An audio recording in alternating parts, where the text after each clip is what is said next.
Ever since 2003, has been doing a pretty good job being in the middle between compact and mid-size SUVs.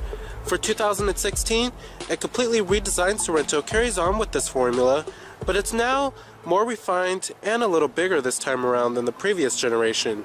So, let's go ahead and check out this 2016 Kia Sorento SX. Now, as far as styling goes on this new Sorento, I think it's quite evolutionary this time around. Of course, you still have Kia's Tiger Nose corporate front grille, and you can easily tell it's a Kia by that front grille right there. And then on this SX trim, you have these red painted calipers that you also had on the last generation Sorento. But this time around, it's also a little bit more masculine, a little bit more muscular and beefed up, and more aggressive and in your face with this new headlight design. But overall, I think it's a quite handsome looking vehicle. Now, since we do have the SX trim here, it does come pretty loaded. We have a panoramic sunroof on this Sorento, a full-on leather interior, navigation system, as well as LED accenting lights. Now here goes the key fob for the vehicle. As you can see, it's a fairly high quality looking key fob design. You have your lock, unlock to release your tailgate. You do have a power tailgate, and then your panic button too, of course. Now it is a white exterior color with smart key access on the driver's door and front passenger door. You also do have chrome exterior door handles. Power driver seat with power recline and power lumbar, and you also do have a power adjustable thigh extension. Has a full-on two-toned light gray and dark gray leather interior.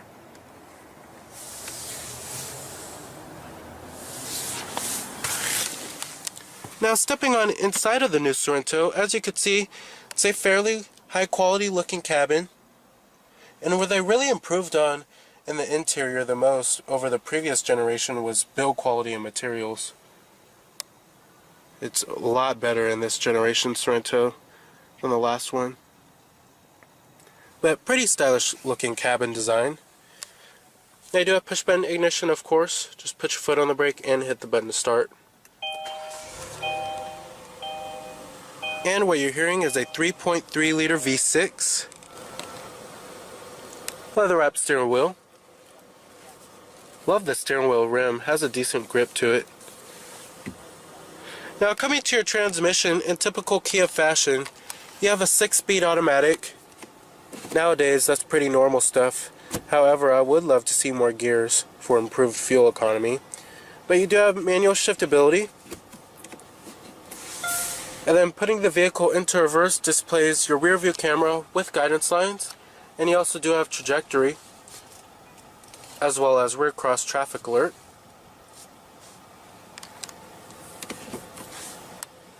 And I'm going to go ahead and turn on the lights and the hazards too.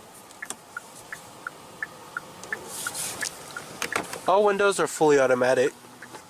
And let's go ahead and pop up the hood and check out the engine bay. Heated exterior mirrors with LED turn signal indicators, and you also do have blind spot detection.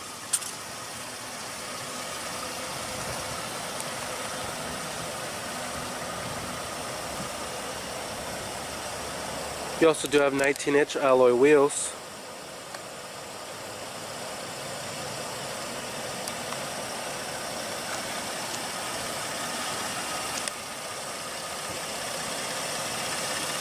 Halogen projector beam headlights with LED accenting lights, and you also do have your halogen fog lights.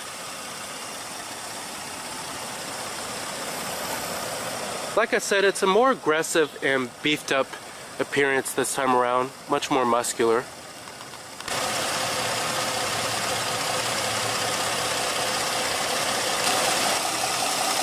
Now, under the hood here, like I said, you will find the optional 3.3 liter V6 producing 290 horses at 6,400 RPM and 252 pound-feet of torque at 5,300 RPM, with EPA estimates with the all-wheel drive system being a reasonable 17 in the city and 23 on the highway, running on regular unleaded fuel. Now your base powertrain on the Sorento is going to be a 2.4 liter 4-cylinder, and then if you do get the 5-passenger Sorento, you can get the 2 liter 4-cylinder turbo, and that's a new powertrain for the 2016 model year. But we'll see what this baby could do when we hit the road later in the video. Now if you do get the 5-passenger version of the Sorento, competitors include the Nissan Rogue, Chevrolet Equinox, as well as the Honda CR-V. Now if you get the 7-passenger version like how we have here, competitors include the Toyota Highlander, Honda Pilot, Ford Explorer, as well as the Chevrolet Traverse. Now pricing of the Sorento starts at the base trim, which is the L model, and that starts at $24,900, and it comes pretty well equipped with LED accenting lights, Bluetooth phone connectivity, as well as driver mode select. Then you step up to the LX trim, which starts at $26,200. Then you have the EX, which starts at $31,100. The SX, like how we have here, starts at $37,900. And then finally, the SX Limited starts at $39,900.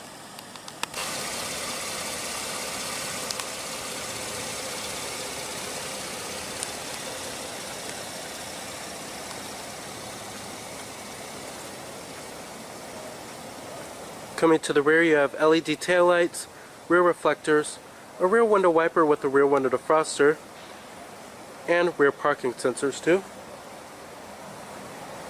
And like I said, you do have rear cross traffic alert. Very stylish.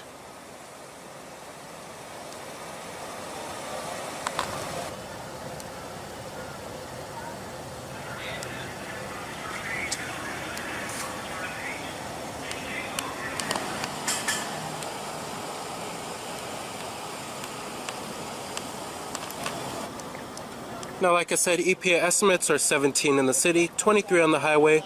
Total vehicle price for this particular one is $40,895. Of course, you have all of your basic power necessities: power windows, door locks, power mirrors. You also do have power folding exterior mirrors too. Memory seat settings for 2 people. Nice soft touch padded armrest.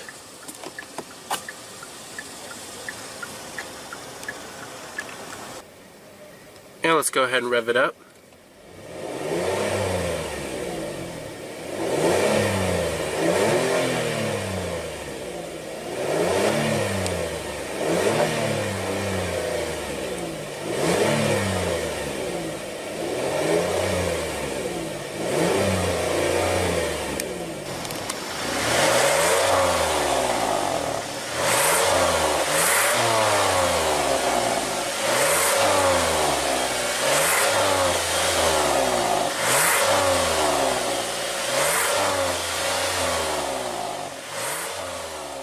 Now there is a decent sense of pretty good sophistication in the 2016 Kia Sorento's ride that its predecessors lacked, as even the top of the line models with their big 19-inch wheels managed to soak up road bumps pretty good. Kia's midsize crossover is also pretty darn quiet, especially in the EX trim and above. So count the 2016 Sorento as a very comfortable family hauler. Now every 2016 Sorento comes with the driver mode select, which features 3 modes: normal, sport, and eco, that alter transmission shift points and steering effort. Although I could detect the changes in the former, it was difficult to kind of differentiate between the steering settings, at least in our SX test vehicle. It's important to note though that the SX and SX Limited actually have a different steering system that should yield a greater sense of precision and feel than the other trims. Now with this 3.3 liter V6 engine, it definitely has enough power on tap here for your daily commute, with 290 horses. Now Kia expects most people to buy the new Sorento with the base 4-cylinder engine, and to be honest, I recommend avoiding that powertrain as it doesn't really have enough power to motivate this crossover here. Now if you can live without 7 seats, I recommend going with the turbocharged 4-cylinder engine, as I found the power delivery to be a little bit better than the V6 engine.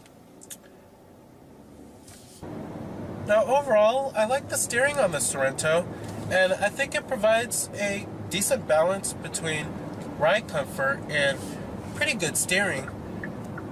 But remember that this is no sports car here, but it's much better than the previous generation Sorento. I could really feel for where the SUV is trying to go. Very nice. Now as far as build quality and materials go inside of the Sorento here, it's much better than the previous generation in build quality. You won't find that many panel gaps inside of here compared to the last generation.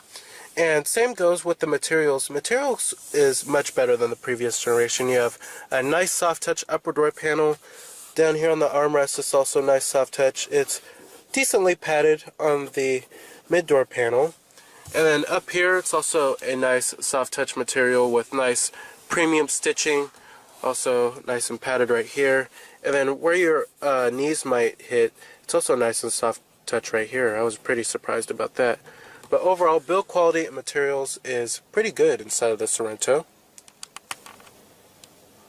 Now, I wasn't really a big fan of the last generation in terms of its steering wheel design, and this is a much better steering wheel here. It's much more modern looking, and I love the controls on them too.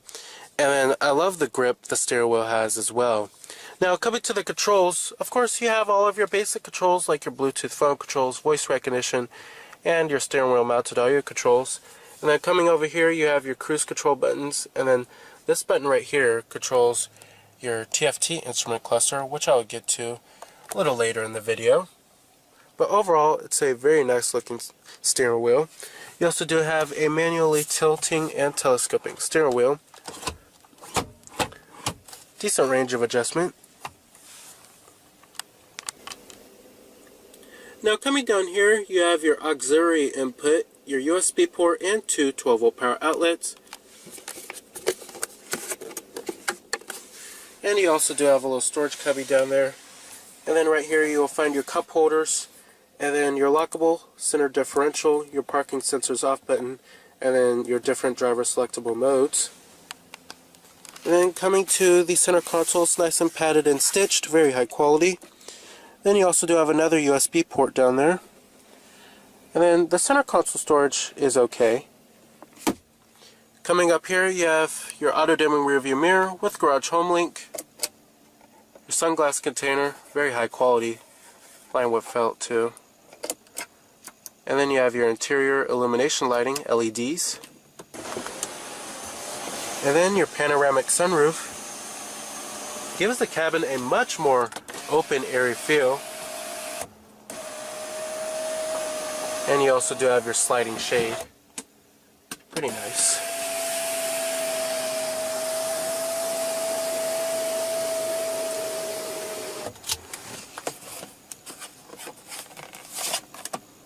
This is also LED too.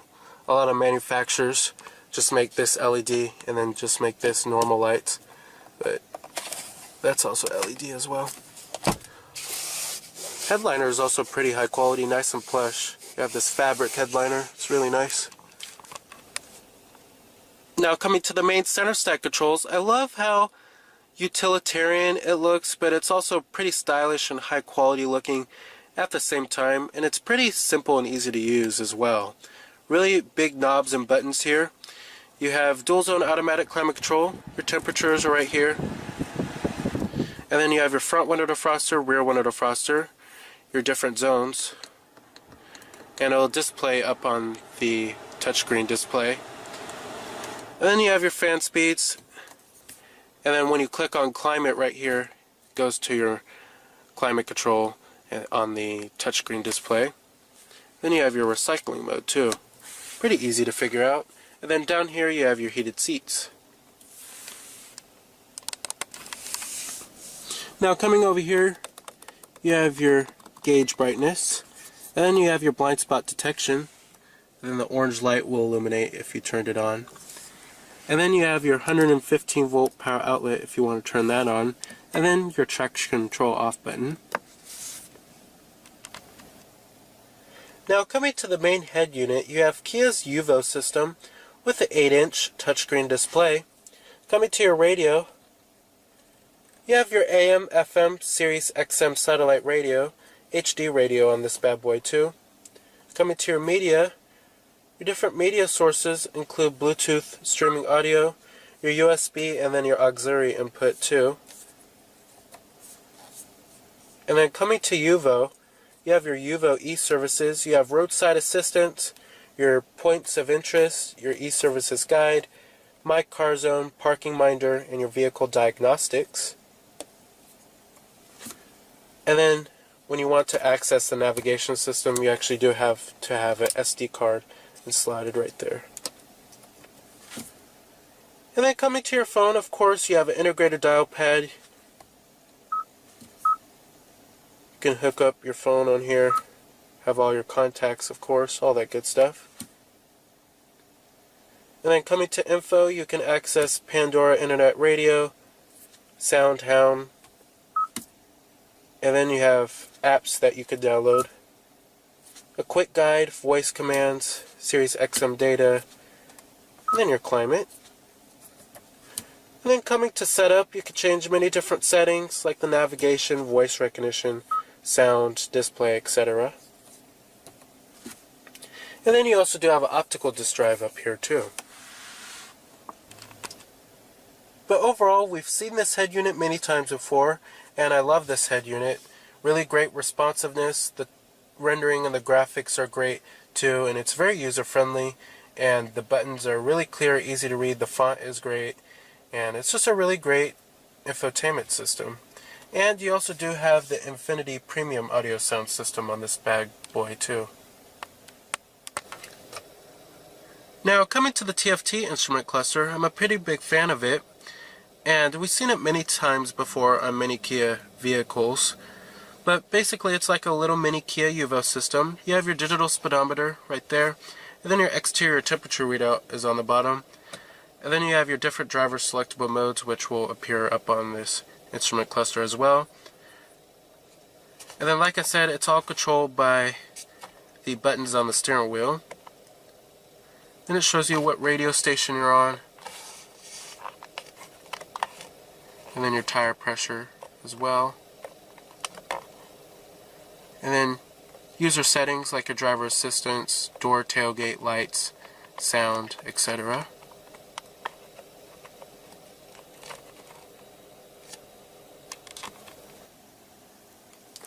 Now as far as the seats go, the seats are pretty comfortable, great for long road trips, and I love the nice soft pillowy headrests. And then the side bolstering, there's lots of it, and when I was going around corners in this vehicle, they really hug you in tight. Love the side bolstering. And then the thigh support is pretty good too. Now as far as visibility goes, it's pretty average for the class. There's a decent amount of side glass area. The A-pillar isn't too thick. Outward visibility is okay. And then rearward visibility isn't too shabby either. Alright, and let's go ahead and shut down the Sorento. Let's go ahead and check out the rest of the vehicle. Power tailgate.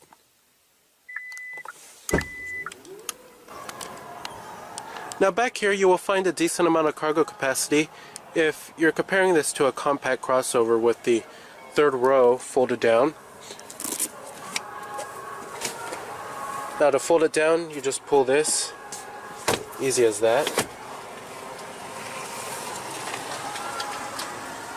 And then to fold down the second row, just pull these levers right here. And then they come right down. Really easy to do. Like I said, you do have a power tailgate.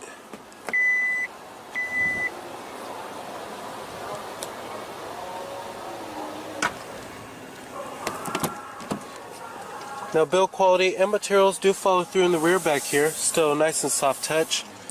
And on the upper door panel too. Great build quality. And you do have a rear sunshade back here.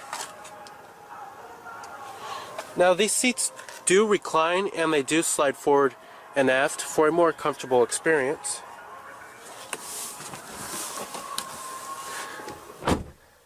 Now most notably with this new redesign, you will definitely find more passenger space, especially in the second row. Something that the previous generation was lacking was decent passenger space in the second row. But this one is okay, I have to say.